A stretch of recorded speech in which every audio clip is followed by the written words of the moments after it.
Magandang araw guys, idols.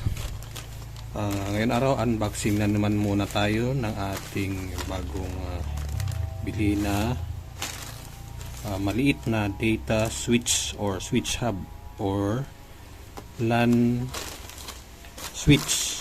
Ayan. Gagamitin natin to sa ating Wi-Fi bendo. Ayan. Open na natin medyo malakas ang hangin ngayon dito sa amin kasi dala ni habagat. Malakas ang hangin ngayon kaya maingay ang palibot.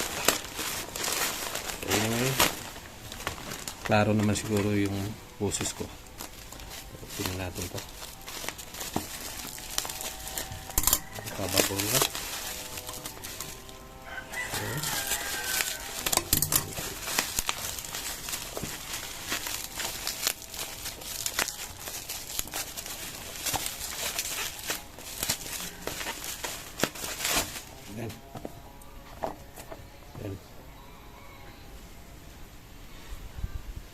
5-port 10 100 Mbps desktop switch. Maliit lang siya, paps. Kung sa kamay ko is 3.5 inch. Ang box pa lang 3x3. So open na natin sa loob, tingnan natin.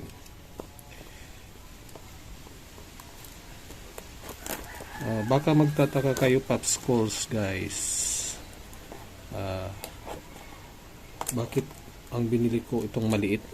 Mura lang kasi ito guys na data switch or desktop switch, TP-Link 5-port, no? Ang model LS1005, mayroon na siyang 200 Mbps ang maximum. Fanless, tapos Greentech, plug and play. So hindi na siya minamanage, plug and play na lang to. So open natin sa loob. Yan, may manual, installation guide, tapos ito yung hub, saka power adapter or power supply. Lit lang. Lit lang siya. Yan. 5 port. So sa kamay ko is more or less 3.5 inch din ang haba. Ang lapad is 2.5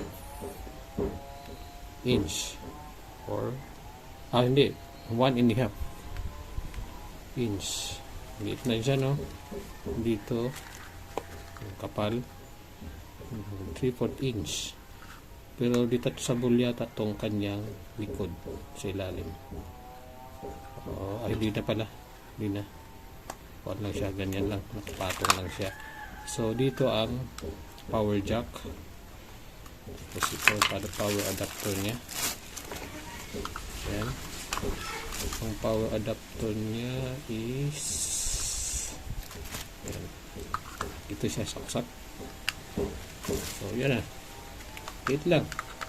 Ang purpose ko talaga nito guys, gamitin natin sa aking Wi-Fi bendo kasi napapansin ko habang dumadami ang ating users o clients, palagay na natin na sa ginagamit ko ngayong AP is Compass EW75, may 5G, may 2G. So tiningnan ko tinesting ko siya sa 2G. Pag may nakaka-connect na bali 10 o 15 ka clients, humihina na yung internet niya. Medyo maglo-loading ng konti na ang kanyang internet. Pero kung nung chinek ko siya sa 5G, ang lakas ng internet. So chinek ko rin yung ISP ko, halos walang bawas sa internet. no. So kaya decide ako na magbili ng ganito para magdagdag na lang ako ng AP para imbis na mag-VLAN tayo, ito na.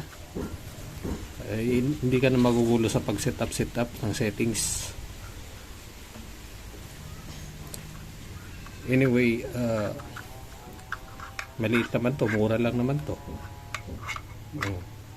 So, saksak ka lang na ng saksak dyan, tapos hindi ka na magka-problema sa kung papasok ka sa ating papasok tayo sa ating admin, mabilis lang.